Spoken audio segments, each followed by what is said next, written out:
Boa tarde a todos e todas. É com alegria que damos continuidade à 27ª Semana de Letras e 7º Seminário de Tese e Dissertações.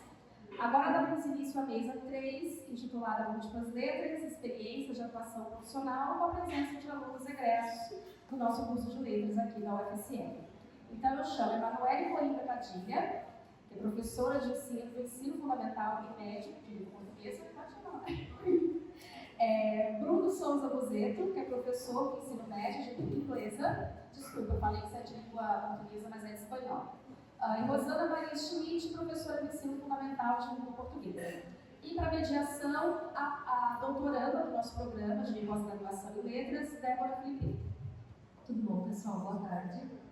Agora a gente dá início à terceira mesa.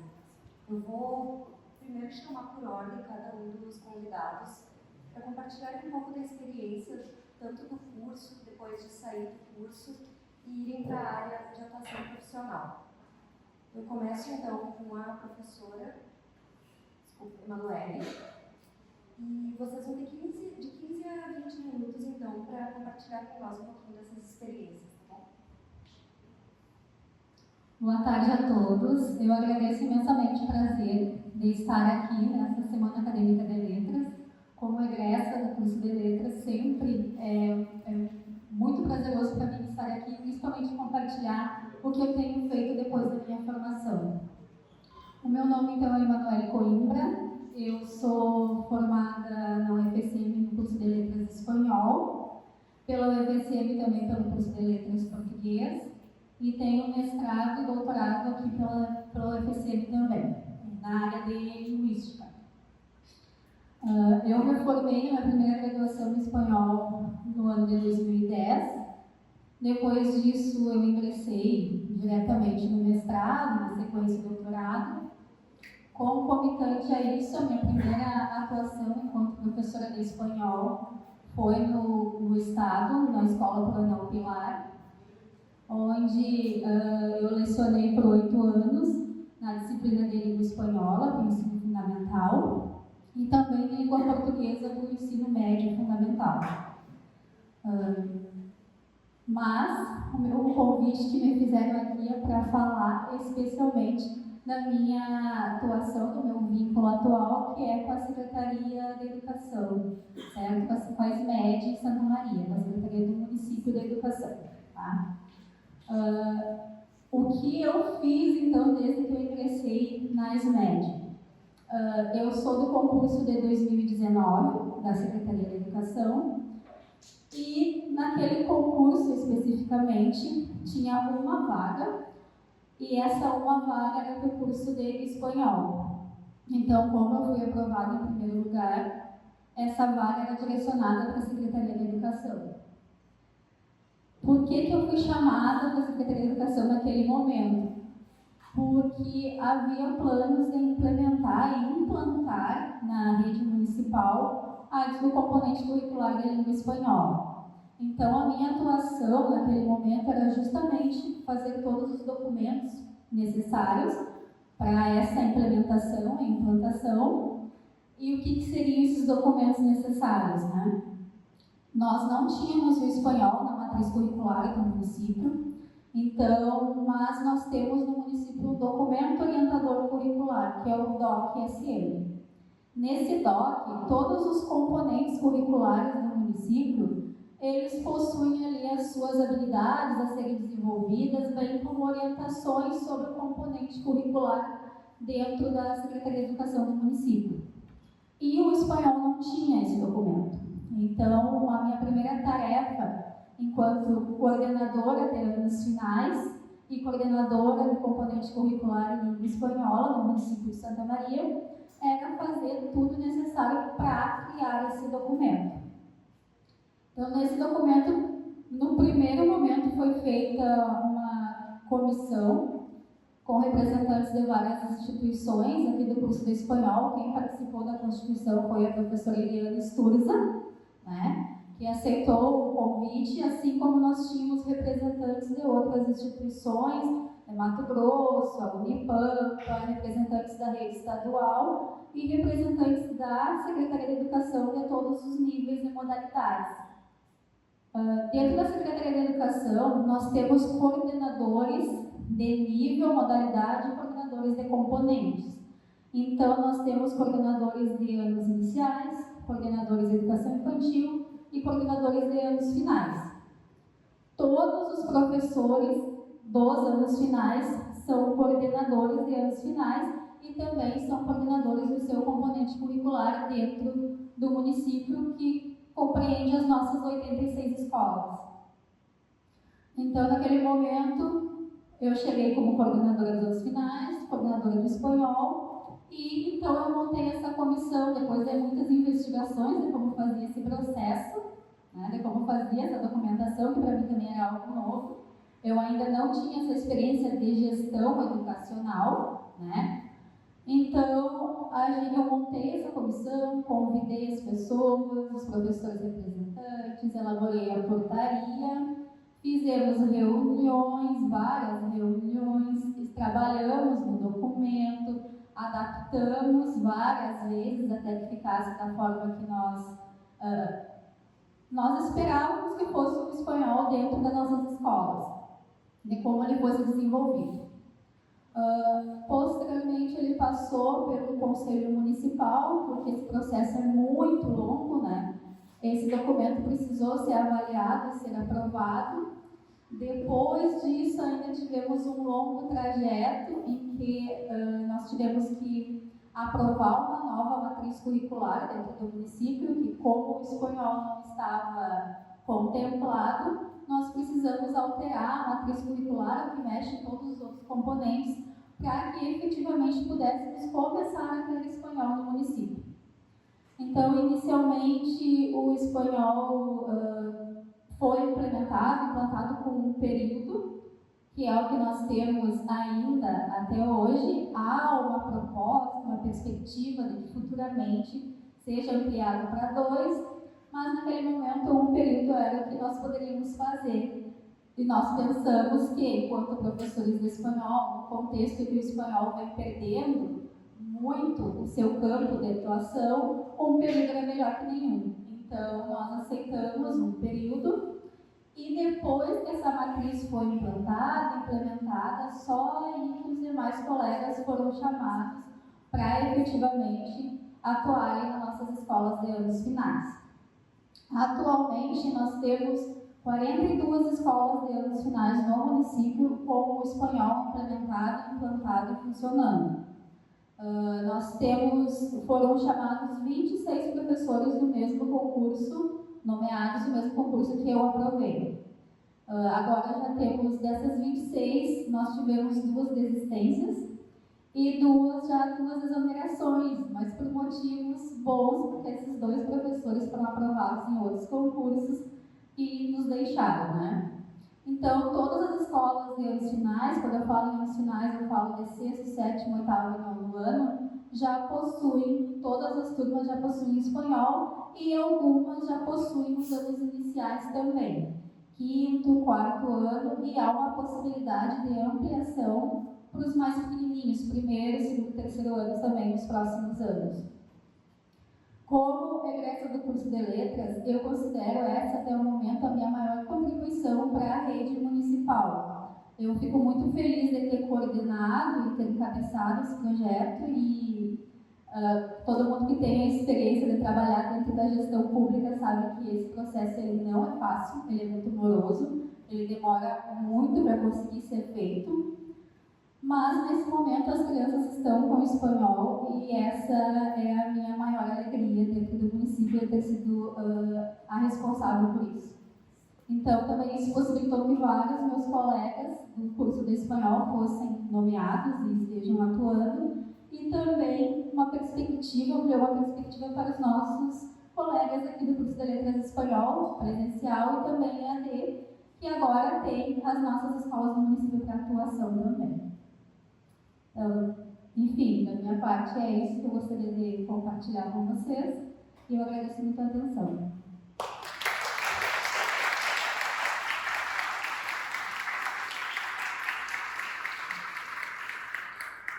Muito obrigada, professora Emanuele. Muito bom conhecer esse lado também administrativo dessa experiência. E a gente sabe que, às vezes, saindo do curso de graduação e entrando direto assim, para a escola, a gente fica meio perdido, né? Especialmente nessa parte de atuação administrativa. Muito importante isso, esse relato que você trouxe. E eu não sei se alguém tem alguma dúvida que gostaria de perguntar para a professora Emanuele, talvez mais específica justamente dessa área que a gente precisa compreender, que às vezes não é tão explícita para nós, né? Do sair da graduação e ir então de encontro com a profissão. Tem para mim.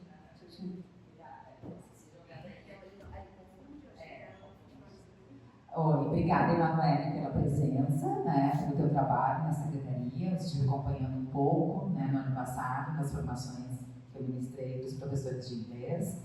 Eu tenho duas perguntas. A primeira é, eu não sei se eu entendi bem, teu cargo, tua função é dentro da secretaria, tu não atuas como professor. Né? E a segunda pergunta é como é que fica a questão da carga horária do inglês. Se esses alunos que têm espanhol, eles têm também inglês, ou é uma carga horária dividida? É porque é uma questão que eu já conversei com a professora do município que atua no PIBID de inglês. Eu estou com o PIBID de inglês. Algumas questões que envolvem inglês também. Se tu pudesse explicar. Obrigada.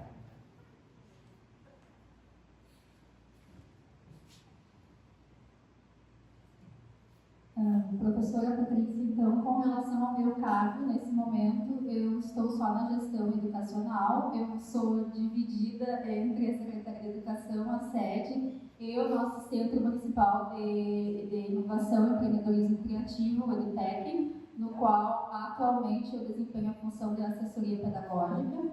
Então, eu sou dividida entre os dois, além de coordenar o espanhol, além de várias outras pautas que eu tenho tocado junto. Com relação ao inglês na rede, o inglês não sofreu alteração. Ele já possuía 2 períodos e mantém os 2 períodos. Nós não diminuímos o inglês para implementar o espanhol, certo? Então, os alunos, os estudantes, eles têm os dois. Eles têm os 2 de inglês, mais o de espanhol, e junto com essa matriz curricular também nova, ainda ela está em teste, né? Ela também foi implementada a informática educativa. Então, eles têm um período de informática educativa que, de acordo com a BNCC, é outro componente que precisa estar dentro da matriz curricular das escolas, né?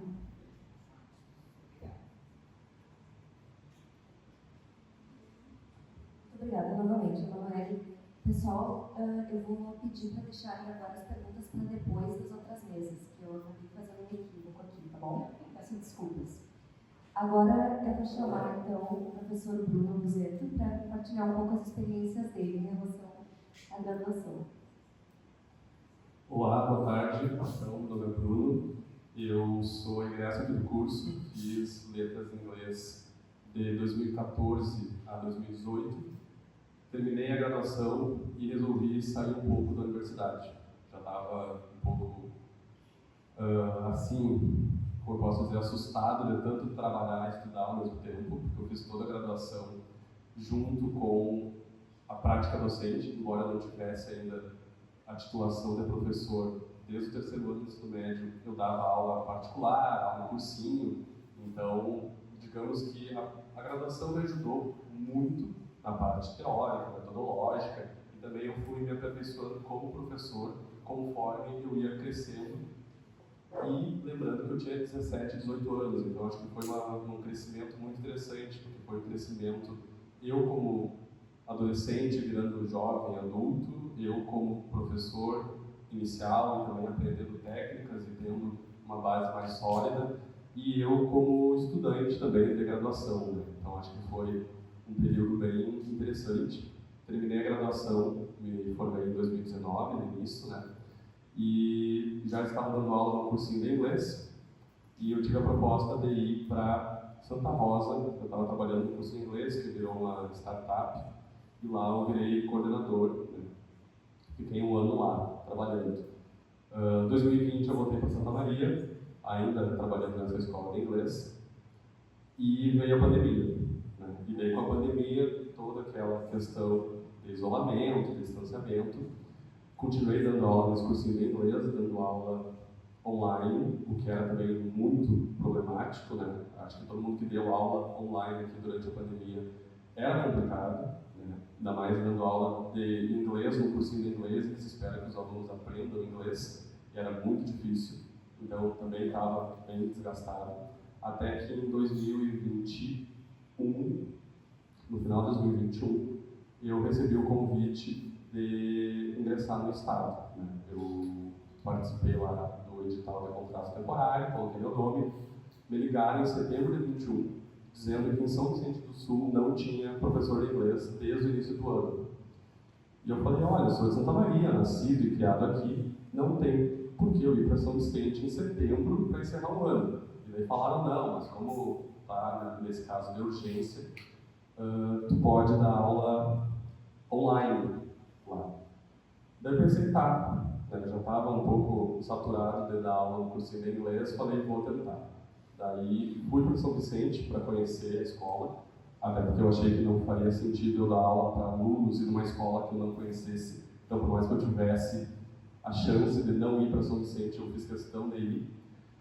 Fui, conheci os alunos, conheci a direção, e ali eu terminei o ano numa escola, assim como todas as outras do Brasil e do mundo, que estava adaptada para a Covid. Então, os corredores todos separados, o pessoal de máscara. O meu terceiro ano que eu tinha de manhã, tinha 4 alunos que iam presencialmente, os outros ficavam em casa. Então, foi o início, meu ingresso no Estado foi bem conturbado nesse sentido, né? Uma cidade longe, São Vicente dá 1 hora e pouquinho daqui, e nesse contexto de pandemia. No ano seguinte, em dezembro de 2021, eu pensei, acho que eu preciso voltar para a academia, preciso voltar para a academia, universidade, né?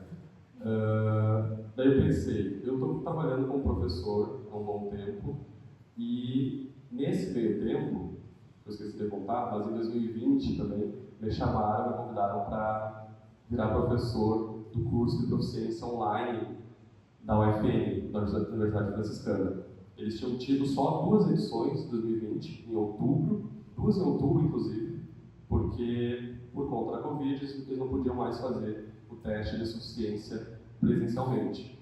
Tinha aquela pressão de temos que continuar ofertando, né, a suficiência. Fizeram 2 edições em outubro, o professor ou professora responsável teve que sair e me convidaram. Inclusive, a aluna que me convidou, a pessoa que me convidou era minha aluna no cursinho de inglês. Então, tudo conectado. E daí eu virei professor de proficiência também online, inclusive até hoje, a gente está, nesse momento, estamos na 29ª edição do curso de proficiência. E eu estava então como professor no curso, como professor na escola, e pensei, quem sabe eu investigo o curso de proficiência, que é o que eu trabalho. E daí, pesquisando, lembrando dos colegas que estavam fazendo pós-graduação, eu me lembrei que a professora Patrícia, minha orientadora de mestrado, trabalha com análise de teste de proficiência. E eu pensei, bom, aí vai ser o momento de reingressar na universidade. Mandei e-mail para a professora, conversei com os colegas, e eu acho que isso é um ponto importante, a rede de apoio que a gente tem com os próprios colegas, porque fazer um projeto de dissertação, estando 2 anos fora da universidade. Eu fiz o meu TFG na literatura, então assim, eu tinha pouquíssima base de linguística. Então eu fui conversar com os colegas, conversei com a professora rapidamente me respondeu, e daí consegui ingressar no mestrado, né? Eu analisei o curso de proficiência da UFM durante o mestrado, que me ajudou muito, e hoje em dia eu continuo professor desse curso online, e eu consigo ver assim, um grande avanço. Essa semana até estava dando uma olhada na 4ª, 5ª edição do curso, e comparando com o que é hoje, eu tenho certeza que se não fosse os resultados da dissertação, não estaria tão bom quanto ele está.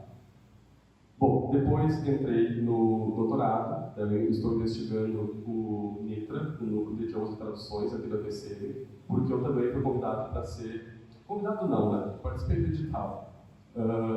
Mas eu estou como bolsista de tradução do NITRA já faz uns 2, 3 anos. E como eu já tinha investigado o que eu estava trabalhando no mestrado, eu pensei, vou investigar o que eu trabalho no doutorado. Então eu já qualifiquei, estou no segundo, terceiro ano, né, pós-qualificação. E concomitante a isso, passei no concurso do Estado de 2023 que teve, saí de São Vicente, fui nomeado em Santa Maria, na Escola Maia Rocha, desde janeiro de 2024, e venho trabalhando nessa escola. Ano passado trabalhei com os cursos de pós-médio subsequente, então contabilidade, secretariado e informática. Foi um desafio enorme trabalhar com inglês nesses contextos, né? Tive que montar apostila e conhecer esse público, porque o público do secretariado é bem diferente do público da informática, que é bem diferente da contabilidade. E eu não me contentaria de chegar lá e dar uma aula como se estivesse dando aula para o segundo ano de ensino médio. Então, realmente, preparei material e fiz adaptações necessárias. E trabalhei também no passado no curso integrado, é o técnico de informática integrado no ensino médio, lá no Maria Rocha.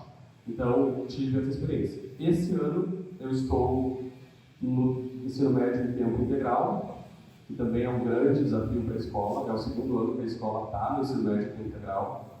E dou aula de inglês, sou coordenador da área de linguagens, porque o ensino médio em tempo integral tem coordenador de área, e também dou aula de mentoria e estudos orientados. E no primeiro trimestre, que eu não estava na coordenação, eu dava aula de eletiva. Então, assim, professor formado em inglês, dando aula de estudos orientados, é um desafio. Tem professor que é formado em física, ele dá aula de pós-médio, ele dá aula de eletiva, ele dá aula de mentoria e dá aula de estudos orientados, né? Então, eu acho que a grande crítica que eu tenho hoje em dia para o sistema de ensino em tempo integral é que o professor formado em uma área tem que dar conta da área dele e tem que dar conta das metodologias de êxito, que eles chamam. São essas disciplinas diferenciadas, que por um lado eu acho que são importantes, mas quando a gente tem, por exemplo, 8 períodos de eletiva, 2 períodos de estudos orientados, 2 de projeto de vida, 1 de mentoria e tem 1 período de inglês, eu me pergunto, bom, qual que é o papel do inglês nesse currículo, né? Então acredito que é um problema. A escola tem 12 turmas de tempo integral e eu não conseguiria fechar as minhas 40 horas, são 32 períodos frente ao aluno, só dando aula em inglês por causa da carga horária reduzida. Acho que no início é isso, para não extrapolar o tempo, mas é uma experiência boa. Eu acho que a graduação me preparou muito para a prática docente. Embora o meu mestrado e doutorado não é focado na escola, é claro que tem muita coisa que a gente aprende, discute, participa de evento e tudo envolve e reflete depois, né, no que a gente está fazendo em sala de aula. Acho que é isso.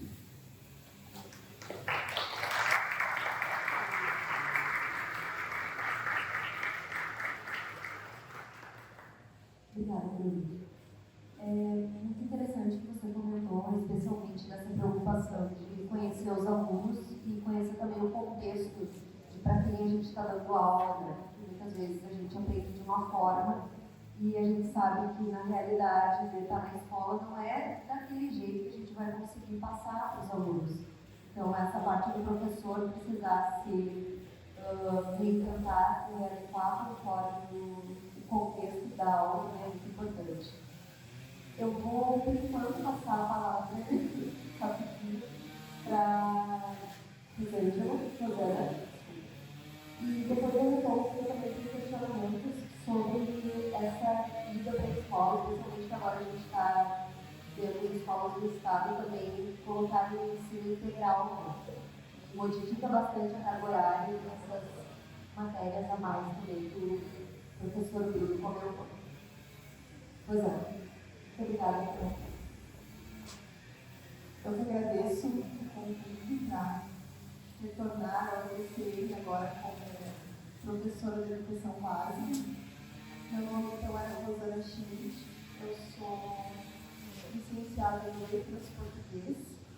Eu ingressei no curso em 2015 e eu acho que é bacana eu fazer assim, uma retrospectiva de alguma forma, sabe?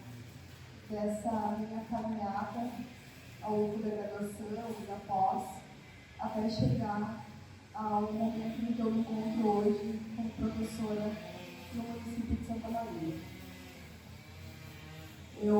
Como eu havia falado, eu ingressei em 2015 e desde o início do curso eu tive a alegria, a satisfação de integrar um grupo de pesquisa que me possibilitou muitas oportunidades no contexto escolar. Para além dos estágios, das disciplinas, dos eventos de modo geral, eu passei integral no ITERIM em 2016, no meu segundo ano de graduação. Então, os projetos dos quais eu participei, né,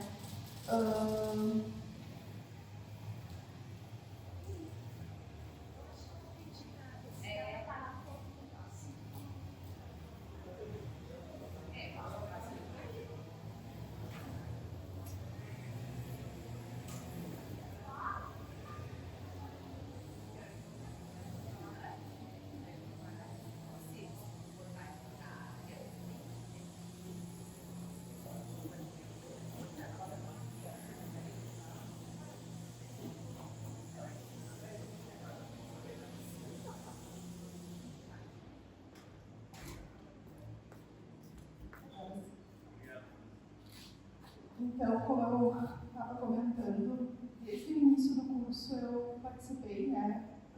Passei a integrar o NEPERIM, que é um dos laboratórios vinculados aos cursos de letras, e eu participei de projetos de pesquisa e extensão vinculados a esse grupo, que oportunizaram muitas experiências no contexto escolar.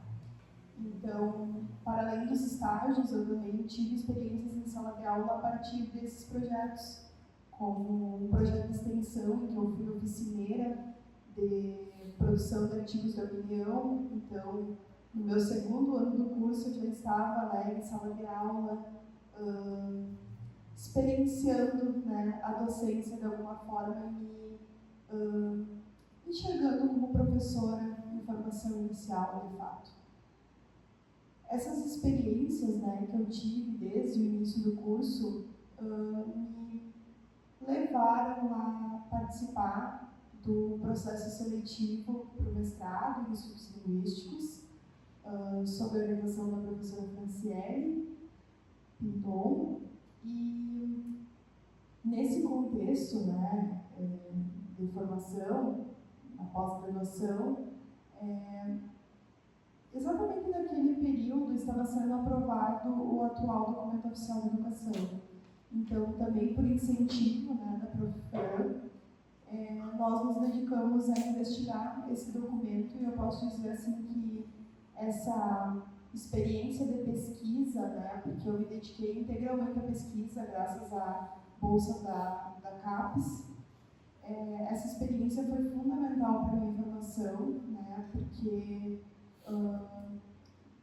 permitiu que eu investigasse a fundo esse documento que é tão importante, né, e com o qual nós trabalhamos todos os dias. Nós buscamos implementar todos os dias.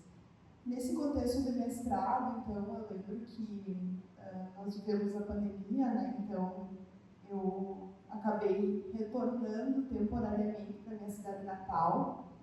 E prestes a defender, né, a dissertação, eu comecei a me aventurar um pouquinho também. Então, eu fui educadora durante um período, fui educadora do Praxis, que é um coletivo de educação popular, fui professora de redação. Eu também fui corretora de redações ENEM em cursinhos pré-vestibulares. E por um curto período de tempo eu também assumi 40 horas no estado, na cidade de 13 de Maio, já que eu havia voltado, né, havia retornado para minha cidade natal. naquele momento, né, nessas 40 horas assumidas, eu trabalhei com turmas de ensino fundamental, ensino médio, as disciplinas de língua portuguesa e literatura também. Esse período foi curto, porque logo em seguida eu ingressei no doutorado, né, e decidi retornar para Santa Maria. Foi nesse período também que eu comecei a me aventurar nos concursos e realizei em junho de 2021, o concurso aqui de Santa Maria para professor de português do Fundamental. Fui aprovada e em janeiro de 2022 eu fui nomeada aqui no município. Então, a partir dessa nomeação, né, eu comecei a viver, de fato, a docência no contexto escolar, na educação básica, e eu realizei todo esse processo em concomitância ao doutorado, né. Eu acabei fazendo a escolha de abrir mão da bolsa do doutorado, porque eu queria estar na escola, eu tinha essa ânsia por dar aula, eu queria viver essa experiência de ser professora de forma efetiva, digamos assim. Então, de 2022 para cá, né, já são quase 4 anos, eu vivi muitas experiências muito interessantes. Atualmente eu sou professora 20 horas na Escola Municipal de Ensino Fundamental Luizinho de Grande, nós chamamos de CAIC, né? Foi o último CAIC inaugurado aqui no Brasil, que surgiu, né, como uma proposta de educação integral, mas que não teve continuidade, mas até hoje eu conhecido carinhosamente como CAIC. Eu fui lotada nessa escola quando eu ingressei, né, no município, e eu permaneço lá até hoje. Já que o meu concurso, né, equivale a 20 horas. Para além dessas 20 horas, eu passei por diversas escolas do município em regime suplementar de trabalho, né, que é uma espécie de contrato adicional de horas. Então, eu tive experiências em contextos muito variados, em escolas de diferentes regiões da cidade, inclusive.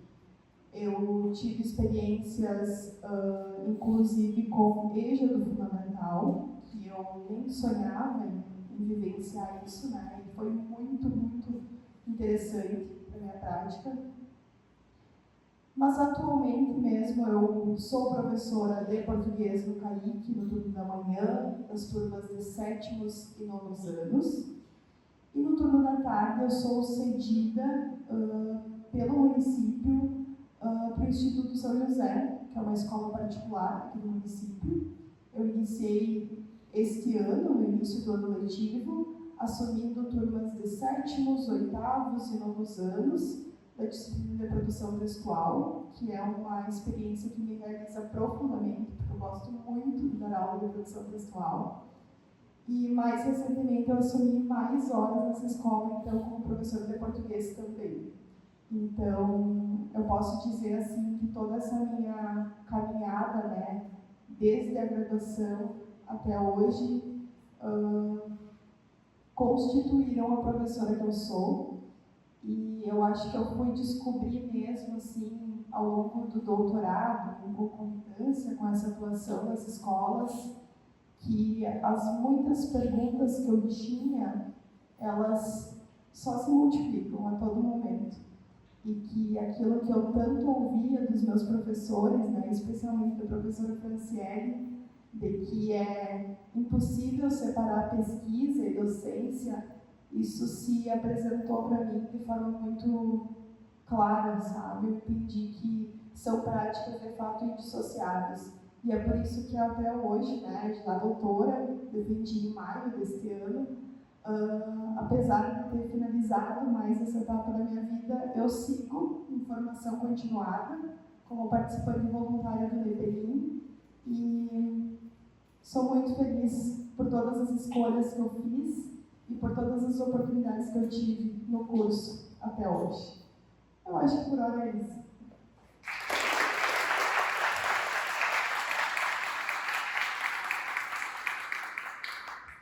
Muito obrigada, Rosana.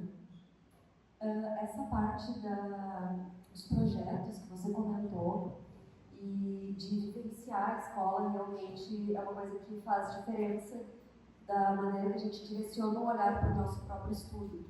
Quando a gente está nessa situação mais prática, a gente sabe para onde direcionar o nosso olhar e para trazer isso para a realidade. Porque, como você comentou, né, a prática docente e a pesquisa não são dissociadas. Elas caminham junto, mesmo que no momento inicial não seja tão claro para nós, logo que a gente ingressa na graduação. Eu vou abrir agora para o pessoal para fazerem perguntas, tanto para o professor Bruno, para o professor Emanuele e para a professora Rosana. Então podem ficar à vontade. Tem um microfone aqui.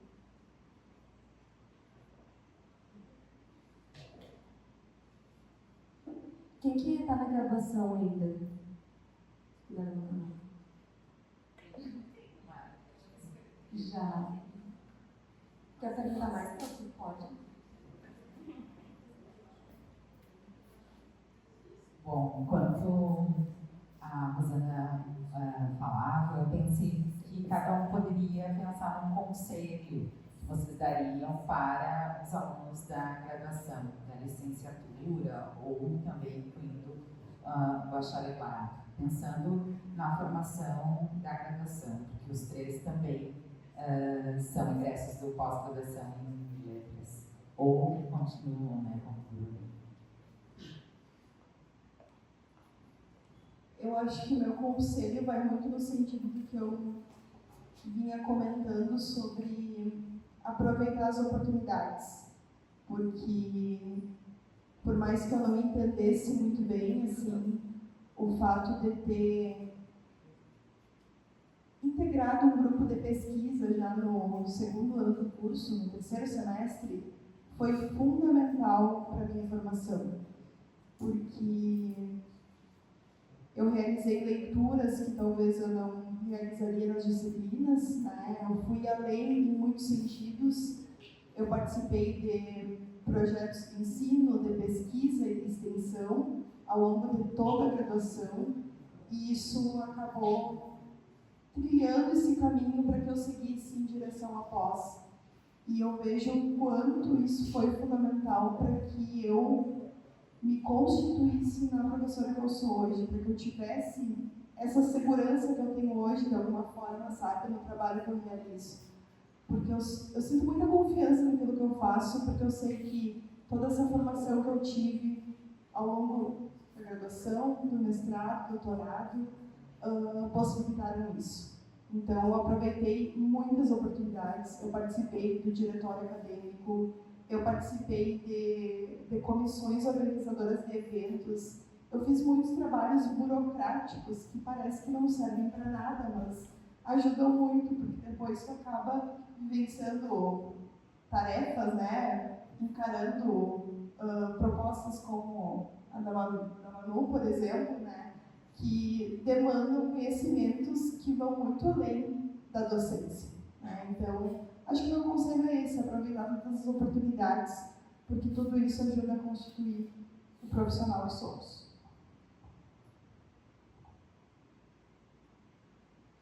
O meu conselho, então, com relação aos alunos, seus colegas que ainda estão na graduação, eu vou na linha da Rosana e também o meu conselho seria aproveitar todas as potencialidades que a universidade proporciona. E eu diria mais, para os colegas que efetivamente querem atuar na sala de aula, invistam também em formação relacionada às habilidades socioemocionais.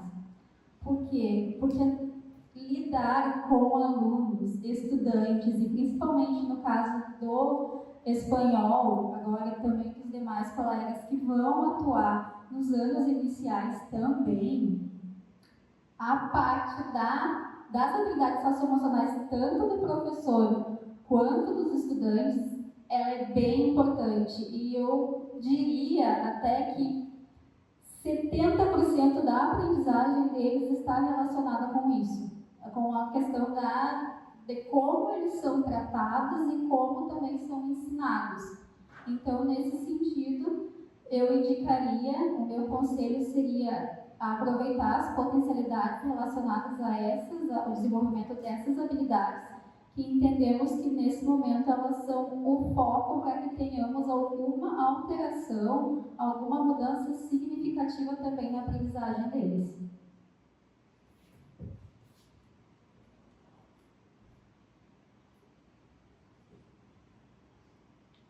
Bom, o meu conselho seria vamos para as escolas. Eu acho que a gente vai para a escola no estágio, a gente faz o nosso estágio, que muitas vezes é muito corrido, muitas vezes a gente não consegue se conectar com a escola, a gente substitui por sua regente, dá alguma aula aqui, outra aula lá, e muito pouco a gente consegue entender aquele contexto. Eu sei que muitos que fazem o curso querem depois seguir carreira, fazer mestrado, doutorado e ficar na universidade, que eu acho que é um sonho, né, válido, cada um tem o seu, inclusive eu também estou terminando o doutorado, né? Mas para mim foi muito interessante porque quando eu comecei a lecionar, enfim, eu achava que a escola seria o último lugar que eu gostaria de trabalhar. Sempre achei, por mais que eu desse aula em cursinho de inglês, enfim, aula particular, eu achava que a escola seria o fim da carreira, eu era professor de escola, né? Muito pelo imaginário que a gente tem de sucateamento, de desvalorização, que de fato existem. Mas quando eu virei professor de escola e a gente começa a dar aula e entender a realidade da escola, a gestão, a questão do recurso público, a questão dos alunos, aluno que tem deficiências, alunos que foram passados sem saber o mínimo que deveria saber, questões de adoecimento do professor, ansiedade, conversar com os colegas. Eu acho que a gente aproveita muito ao estar na escola, né? E acredito que depois, para aqueles que querem seguir carreira docente no magistério superior, eu imagino que também contribua bastante, porque os professores que dão aula na universidade, eles são professores, acima de tudo. É claro que o público é diferente, né? Mas tem muitas similaridades, eu imagino, né? É trabalhar com o outro, é trabalhar com 20, 30, 40 alunos, é atender várias demandas diferentes, é toda papelada, é gestão, é participar de outros cargos, é reunião, é discutir. Então eu acho que a gente pode se preparando aos poucos, né, dentro da escola. Eu acho que todo mundo se beneficia e até terminar o mestrado, o doutorado, né, a gente vai ter que trabalhar, a maioria vai ter que se sustentar. Por que não a escola pública, né? Por que não lecionar e depois, né, seguir carreira em outra coisa? Mas eu acho que dar aula em escola, preferencialmente pública, na minha visão, contribui bastante e pode ser benéfico para todos nós, né? Todos os alunos. Aproveitando de início a questão que a Rosângela trouxe como dica de participar, aproveitar as oportunidades. Quando a gente está no ambiente da graduação, tem muitas oportunidades para nós de projetos de pesquisa, mesmo que inicialmente eles não sejam direcionados à prática docente. Conforme a gente se insere depois no mercado de trabalho, a gente percebe que os próprios projetos que pareciam mais distantes de alguma pesquisa literária, por exemplo, também podem ser aplicados e a gente pode trazer eles para a realidade, não só do aluno, mas também da própria prática docente. Como comentário também dos professores sobre a figura que a gente tem de se atualizar e se adequar conforme o contexto dos alunos. Isso é muito importante também, porque quando a gente trabalha com o outro, a gente tem demandas que a gente não conhece até estar naquela situação. Então, é se colocar realmente nesses ambientes que vão demandar mais de nós. Alguma coisa de comentar? Os projetos também, pessoal, na graduação, tem o PIBID e o PIBIC, se eu não me engano, que aproximam muito a gente da escola, talvez de uma forma mais completa também do que o simples estágio obrigatório que nós temos. Apesar de, acredito que ainda sejam 2 anos do estágio das licenciaturas, esse estágio obrigatório que nós fazemos, pessoal, infelizmente ele não nos dá tempo suficiente para estar conectados com a escola e com o ambiente que a gente vai trabalhar. Então, eu acho que buscar outras formas de atuação, seja cursinho, aulas particulares ou até mesmo o PIBIC, são muito valiosos para nós como profissionais e como professores de formação. Eu gostaria não, né? Eu não tenho esse poder, mas caso algum dos graduandos tenham dúvidas também sobre como que é essa caminhada, essa troca de sair da graduação e vir para uma especialização, para o mestrado, para o doutorado, que todos aqui têm, né, uma formação continuada, dar continuidade ou a pesquisa, ou direcionar a pesquisa, nós temos esse espaço aberto, pessoal. É importante também, porque são momentos que a gente pode tirar as dúvidas e tirar também as nossas inseguranças, que parecem às vezes muito distantes, mas que estão aqui.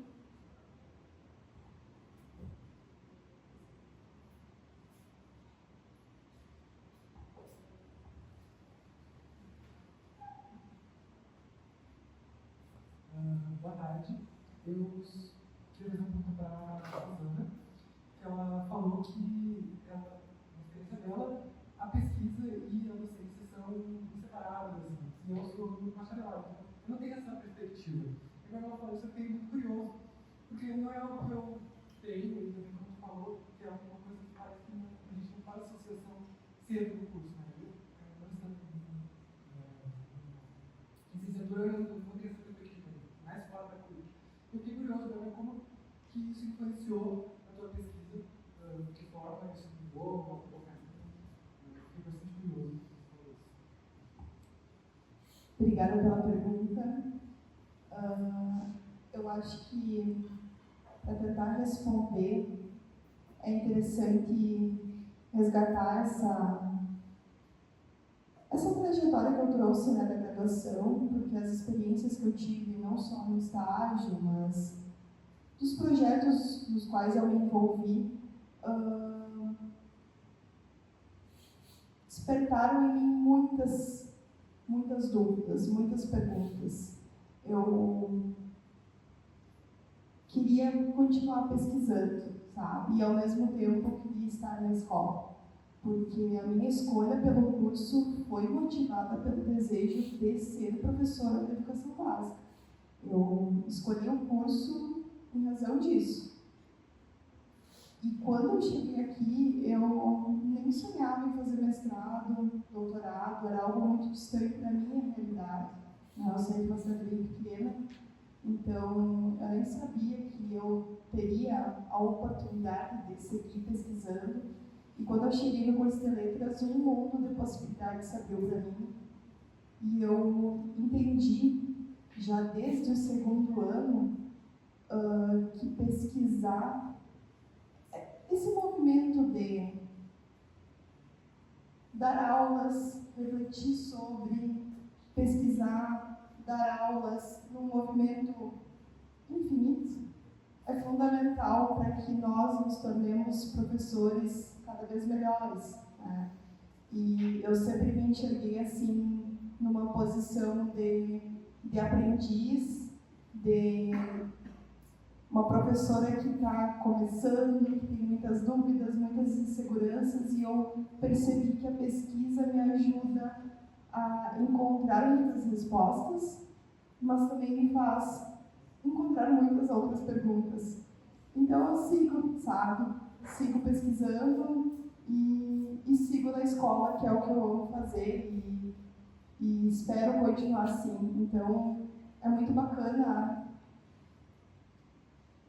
poder participar de um grupo desde a graduação e seguir até hoje, né, que é o DPLIN, que é o grupo do qual eu faço parte. E seguir, sabe, mesmo já sendo professora no município, mesmo já tendo concluído o doutorado, seguir lendo, seguir aprendendo, produzindo materiais didáticos, materiais didáticos, enfim, me importando com tudo aquilo que faz parte da minha prática diária, sabe? Para que eu me torne uma professora pelo menos um pouquinho melhor. Eu acho que é mais ou menos isso. Não sei se respondi.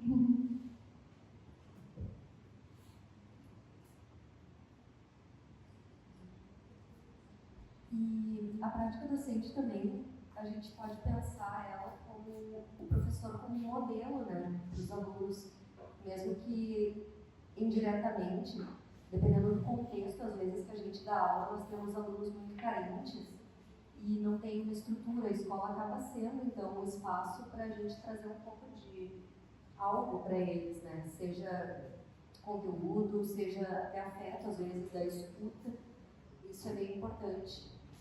E a pesquisa, querendo ou não, ela caminha também junto a isso. De que adiantaria a gente pesquisar só para nós, né? Então, vale a pena lançar um pouco o olhar para esse lado também. Mais alguém, pessoal? Boa tarde a todos e todas. Boa tarde aos egressos. Né? Muito bom revê-los, estar aqui com vocês nesse dia. Vou aproveitar o gancho da pergunta do Arthur. E a gente precisa refletir também sobre a concepção que nós temos de pesquisa. Né? Porque, vou fazer a minha pergunta para o Bruno. Né? Em que medida a pesquisa ela orienta a tua prática e a prática orienta a tua pesquisa? Né? Por exemplo, quando eu estou em sala de aula e vejo um problema com o meu aluno que não consegue, por exemplo, produzir um texto e que ele apresenta certas dificuldades, eu tenho dois caminhos.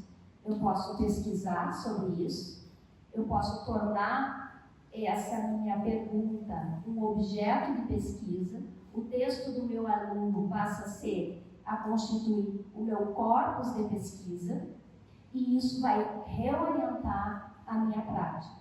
Então, a pergunta que eu faço para o Bruno é: como que isso acontece? Né? Porque você traz a tua experiência de diferentes contextos de atuação, né? Da sala de aula, como um professor que prepara para um teste de suficiência, como alguém que tem um conhecimento técnico que possibilita trabalhar no núcleo, né, no NICRA. Então, eu gostaria que se você pudesse trazer isso para nós, como é que a pesquisa orienta a tua prática e a prática orienta a tua pesquisa. E por isso que eu entendo também que elas não são separadas, né? A gente pensa pesquisa, às vezes, uma coisa assim bem abstrata, né? Mas a pesquisa é o que nos move. Eu sempre digo, a gente precisa perguntar. Enquanto a gente está perguntando, a gente está pesquisando, né? Então, Bruno, obrigada. Obrigado, professora, pela pergunta. Eu acredito que o principal da pesquisa é nos dar essa capacidade de refletir e analisar. Como eu comecei a dar aula profissionalmente, eu digo profissionalmente entre aspas, porque eu tinha 17 anos, né, não era formado, mas eu uso profissionalmente porque eu ganhava dinheiro com isso. Então eu parto do profissionalmente porque era uma relação, né, com uma pessoa desconhecida que eu estava lá para ensinar. Eu me sentia, na minha cabeça, muito seguro do que eu estava fazendo. De ensinar, sei lá, verbo to be, ensinar isso, ensinar presente simples, passado simples. Mas eu acho que o que a pesquisa, a graduação, o mestrado, o doutorado me mostraram é que a gente precisa ter a capacidade de justificar as nossas escolhas. E eu acho que a pesquisa nos traz isso. Tu saber o que tu está fazendo com os recursos que tu tem, com as limitações que tu tem, e ainda assim tu estar ciente da tua metodologia aplicada, da tua etapa e das tuas escolhas, né? Porque, por exemplo, eu tenho 40 aulas durante o ano todo, no primeiro ano e no segundo ano. Com 40 aulas numa turma, que 40 aulas vai se diluir em 30, tirando o dia de prova, de trabalho, a gente precisa estar escolhendo a todo momento. Está escolhendo que avaliação tu vai fazer, que conteúdo tu vai priorizar, como que tu vai explicar isso de uma maneira que eles realmente entendam, tentar conectar com a vida deles. E eu acho que se não tiver pesquisa envolvida nisso, acaba que o professor se atrapalha. Então, eu acho que é uma via de mão dupla, né? Porque a prática vai me ajudar a ter esses momentos, é o que vai me dar essas oportunidades de aprendizagem e vai me levar para alguns caminhos que a pesquisa, por outro lado, também vai me ajudar a tentar achar alguma resposta ou um encaminhamento mais correto, né? Então, por isso que eu penso que é muito importante que a gente esteja em sala de aula, professor e pesquisador a todo momento, porque se tu só pesquisa e não está na sala de aula, talvez está defaltando algumas nuances que a prática docente vai te trazer, que a gente não consegue antecipar só pesquisando, só lendo livro, só lendo artigo, né? Ao mesmo tempo, se tu só dá aula e não está pesquisando, eu acho que é muito fácil a gente cair no abismo de não conseguir se autocriticar, de não conseguir ter cintura para sair daquela situação, para achar uma resposta, né? Então eu imagino que a pesquisa e a docência precisam estar lado a lado, justamente porque uma vai retroalimentar a outra, e um professor que não é pesquisador talvez não tenha a capacidade analítica de um professor que é, e um pesquisador que não é professor talvez não tenha essa empatia ou não tenha noção que a prática docente, às vezes, é a única que nos organiza. Acho que é isso, professor.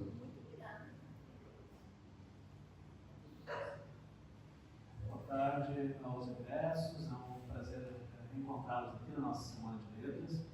Aproveitando a pergunta, né, da professora Franciele, eu acho que um dos desafios que nós temos, né, todos nós somos professores, aqueles egressos dos cursos de licenciatura, e nós temos um carinho pela sala de aula, né, por isso que a gente faz o concurso, por isso que a gente estuda tanto, e tem uma relação, né, com os nossos alunos, e para nossa surpresa, depois do concurso, a gente se dá conta que além da aula, nós vamos ter uma série de trabalhos burocráticos. Trabalhos que têm a ver com gestão, que têm a ver com organização da escola, da universidade, do departamento, da coordenação. Então, a minha pergunta é para a Emanuele, porque ela fala um pouquinho para nós, um pouco a respeito disso, né? Porque é uma professora que é dona da escola pública e que agora se vê, né, desse lado de gestão e um lado mais burocrático, de conversar com professores, entender os desafios. Né? Então, essa seria a minha pergunta. Obrigada, Inés. Realmente, eu nunca imaginei, quando eu era estudante na graduação, que em algum momento eu poderia estar numa Secretaria de Educação, que é quem, então, legisla para toda a rede, no caso de Santa Maria. E essa é uma preparação, é um assunto que é pouco abordado também na graduação, que exige um outro tipo de conhecimento técnico, né? Nós também, enquanto técnicos educacionais, né, enquanto técnicos da Secretaria de Educação, também temos muita pesquisa. Então, embora os técnicos não estejam imersos dentro do contexto da sala de aula, a pesquisa é o que norteia tudo que a gente vai elaborar para conduzir a rede. Então, da Secretaria de Educação, ela sai o calendário, todas as formações dos professores, que são pensadas não só para todos, no geral, os nossos 2.300 professores da rede, mas também especificamente para cada componente. Então, no município, por exemplo, são os técnicos da Secretaria de Educação que fazem todo esse planejamento das formações que os professores terão no decorrer do ano. Dentro do que é lei, há uma obrigatoriedade da Secretaria de Educação, no caso a mantenedora, oferecer pelo menos 40 horas de formação continuada para os seus professores todos os anos. Então, isso é algo que, além do trabalho de pensar essa rede, de fazer o atendimento pedagógico, por cada técnico ir visitar a escola, cuidar do que é seu relacionado a questões de aprendizagem também no seu componente curricular, é algo que exige bastante pesquisa. Os documentos que legislam, que norteiam a educação também, elas são elaboradas principalmente pelos técnicos técnicos que estão na secretaria. E a gente precisa pesquisar bastante para fazer isso, constantemente. Nós temos uma responsabilidade muito grande com relação a isso. Então, é algo que eu comentei quando eu falava que, para implementar o espanhol, eu tive que fazer várias pesquisas e aprofundar em vários conhecimentos da gestão educacional, que enquanto professora da sala de aula, que eu já tinha 10 anos de sala de aula, eu não tinha ideia. A gestão educacional, ela te dá a visão do todo, diferente do trabalho em sala de aula. É diferente quando tu tem a perspectiva do que acontece numa rede, e não só da tua sala de aula e da tua escola. É a diferença entre tu pensar no teu componente dentro da escola, ou só atuar na escola, que atuar para 86 escolas no município. Então, é uma preparação e uma responsabilidade que nós temos enquanto técnicos. E pensando nos estudantes que estão na graduação, é algo também, é um nicho que vocês poderiam pensar em atuar. Porque na Secretaria da Educação, quem pensa a educação são professores. Todos são professores. E há uma perspectiva de no município futuramente existir um concurso somente para técnicos que vão atuar na Secretaria da Educação. Neste momento, são professores da rede que estão lá. Então, a maioria entra por convite, né? Eu fui uma exceção, mas, enfim, há uma tendência também que seja feito concurso para isso. Então, é algo que vocês poderiam pensar também, para quem gosta dessa parte mais de gestão mesmo, de organização, mais de papelada, que a gente trabalha bastante com memorandos, ofícios, documentos. Então, também é algo que poderia ser pensado e colocado dentro da visão de vocês de atuação.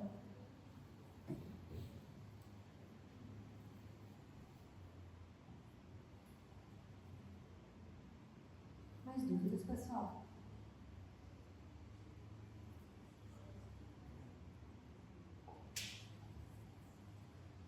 Olá, tudo bem? Boa tarde. Eu tenho uma dúvida, mas antes de chegar a ela, eu tenho um problema, tanto quanto interessante, talvez, da minha perspectiva como irmã, que eu participei do PIBID, né, inclusive, coordenado pela professora Franciele, poucos meses, mas ainda assim, né, o projeto foi dado, inclusive, pela senhora. Depois disso, eu tive uma experiência também no ISF, Idiomas Sem Fronteiras, como professor de língua portuguesa para estrangeiros. E de novo, agora estou no PIBID, né, e passei por todas as experiências de estágio, estou passando pelo último estágio, estou no último semestre. Né. Eu gostaria de saber o seguinte, porque como eu tenho uma experiência em sala de aula pelos programas que a universidade me ofereceu, e ao mesmo tempo as experiências são obrigatórias do próprio currículo, né? Eu tive uma experiência interessante no sentido de a formação do professor, enquanto aquele que programa as aulas, dinamiza suas aulas e tem certos êxitos ao longo de todo o percurso, eu senti mais êxito dentro do ISF, mais do que nos estágios, mais do que no PIBID, mais do que também nessa nova missão também conjunto. Justamente porque talvez tenha mais tempo em sala de aula, o ISF tinha pelo menos 2 horas, né, com cada curso, 2 vezes na semana, e ao longo também de outras modalidades, outros cursos, né, que tinha, o ISF também oferece, 4 horas de uma vez, assim como são as aulas dentro da universidade, 4, 5 horas. Enquanto isso, no estágio é o quê? 45, raramente 50 minutos. Agora, com o meu atual estágio no EJA, pior, quase não faz de conta, né? 30 minutos, e nunca se é 30 minutos no papel de fato. Sempre 5 a menos para entrar, 5 a menos para sair, né? nunca é aqueles minutos exatamente. Então, parte de uma ideia também política, obviamente, pública para a própria educação, de como gerir tudo isso. Então, o certo da minha pergunta é como que poderia ser na experiência de vocês, e como é a experiência de vocês, e como que isso poderia ir além ou a quem, eu não sei, porque talvez seja permeado, né, toda a política dentro da pesquisa e da educação, a politização da experiência docente, né, para irmos além da resistência e sim a um certo combate, indo ao encontro, tanto quanto a linha do Paulo Freire mesmo, porque não podemos ficar somente na resistência de aceitarmos aquilo que nos é entregue, obviamente, e dependermos de, por exemplo, tempos curtíssimos em sala de aula com alunos, ou então dependermos de espaços muito restritos para a sala de aula, enclausurados, diga-se de passagem, né, como foi a minha experiência, por exemplo, com o Fontoneira, que é uma escola, espaço geográfico diminuto, e contra a da universidade, que tem salas de aula muito mais expansivas, né, e outros recursos também, claro. E além de ficar na resistência, ir mais ao combate, também não é uma ideia tanto quanto do século passado, não é, vou dizer, datada, mas ainda assim que nasceu no século passado com as sindicalizações. Me parece que os sindicatos não são mais tão suficientes assim para esse combate. Há outras formas de atuação política para a docência além do sindicato. Então, eu gostaria de saber a experiência de vocês, como fazer um combate ou como reunir forças a um combate para o advento de uma melhora no tempo, no espaço, né, que forma esses alunos com as nossas forças também de trabalho, obviamente, e não obstante os projetos que nós poderíamos e deveríamos fazer em sala de aula. Posso começar por isso? Bom, é uma pergunta muito longa, mas pelo que eu penso, eu acho que a primeira coisa que eu tenho para mim é que nós precisamos ser otimistas no sentido de que podemos talvez mudar esses problemas de infraestrutura, de organização curricular, inglês, um período por semana é muito difícil, mas por outro eu entendo que o sistema é esmagador e ele não nos dá força para conseguir mudar tão facilmente. Porque, por exemplo, um professor 40 horas que trabalha manhã e tarde, 4 dias na semana, tira um para planejar, que ainda é insuficiente para participar de reuniões, não tem energia muitas vezes para conseguir mudar o sistema, né? Então é muita boa vontade que a gente tem, e uma coisa que me mostrou assim, o trabalho em escola é que os professores são, a maioria, muito consciente desse problema.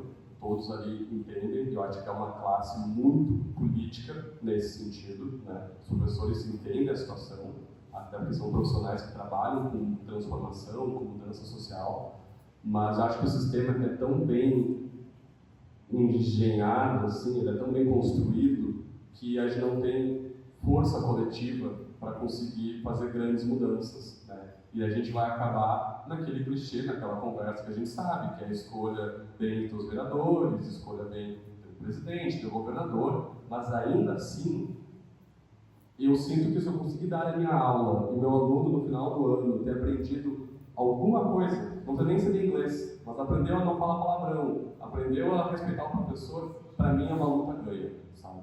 Então, eu acho que a escola também nos faz transformar o que seria um grande projeto de educação, a gente minimiza isso, e pequenas atitudes acaba sendo uma grande vitória, né? Então talvez a gente não consiga mudar o sistema, que não esteja nas nossas mãos, mas pequenas mudanças, que talvez daqui 20, 30 anos, 40, né, a gente consiga fazer uma outra mudança. E sobre os sindicatos, eu sou sindicalizado, né, do CPERS, não me considero assim um sindicalista, né? Não vou nos eventos que tem muitas vezes por outros motivos, de cansaço, de talvez achar que às vezes o sindicato também é visto como professor fazendo baderna e, né, não leva a nada, mas eu acredito que a minha contribuição de R$50 por mês, pelo menos eu digo assim, bom, estou lá, estou contribuindo, acredito no sindicato.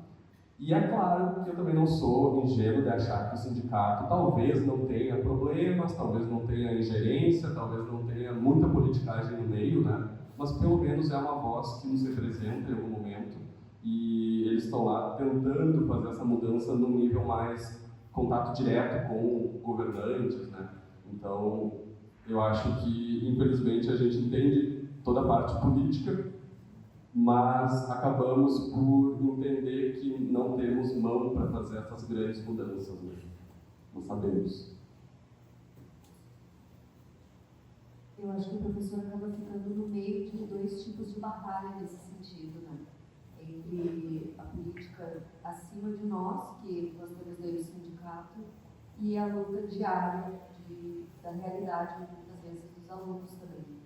Que a gente sabe que a escola não é só um lugar de aprendizagem, mas a socialização, às vezes, é mais importante para diversos indivíduos. Posso passar?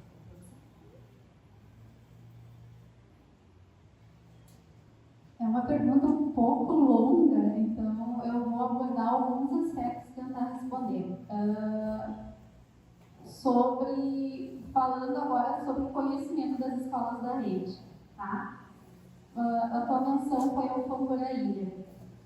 Dentro da rede, nós temos escolas de contextos muito variados. Então, uma escola da Zona Sul é muito diferente, por exemplo, se for comparar com uma escola aqui da Zona Leste, inclusive os estudantes, a clientela dessa escola. Então, isso influencia bastante na aprendizagem deles também. Tá? As nossas escolas, a maioria delas, inicialmente, elas não foram pensadas para ser escolas. Eram casas que foram ajustadas, foram ampliadas para dar conta dos estudantes conforme o número de estudantes foram aumentando. Poucas escolas dentro do município, elas efetivamente foram pensadas para ser escola. Se tu tiver a oportunidade de conhecer uma dessas escolas que foi pensada enquanto escola, seria bom que vocês também olhassem, porque nela há uma possibilidade maior de variar, de inovar também. E sim, o espaço da escola influencia bastante no que a gente pode fazer. Há espaços que limitam, mas enquanto professora, estou falando como professora e não como gestora, o que a gente sabia, quando a gente escolheu a licenciatura, nós sabíamos quais eram os nossos desafios enquanto professor. Ninguém aqui vive numa bolha que foi iludido, né? Então, o que move o professor é o que a gente pode fazer dentro do que a gente pode alcançar, seja na sala de aula, seja na gestão, e dentro desse contexto, sim, a gente pode fazer mudanças, mesmo que pequenas, mas a gente pode fazer mudanças, e enquanto professor, nós nos aperfeiçoamos, nos motivamos, estudamos constantemente para fazer isso da melhor forma possível. E a melhor recompensa de um professor é ver que o seu estudante aprendeu alguma coisa, que aquele pedacinho, aquele tempinho que ele fica contigo foi significativo para ele.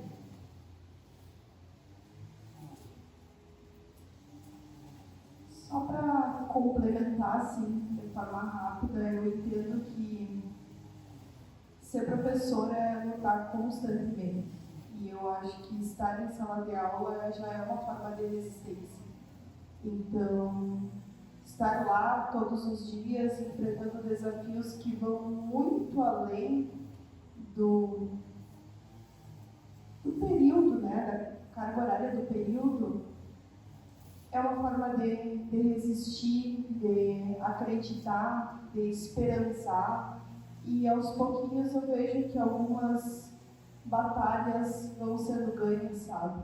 E outras realmente não há forças para lutar, porque nós trabalhamos muito Por exemplo, eu tenho a quarta-feira à tarde livre, hoje livre, que eu uso para os meus planejamentos ou para a minha formação continuada. Então, assim como o Bruno comentou, sou sindicalizada, mas muitas vezes eu uso esses momentos de folga, entre super aspas, para fazer o que eu preciso fazer, para pesquisar, para ler, para preparar as minhas aulas e vou lutando na minha prática diária, porque eu sinto que resistir, né, continuar tendo essa coragem para estar lá, faz com que aos poucos algumas coisas mudem, e eu espero que mudem cada vez mais. Acho que é isso.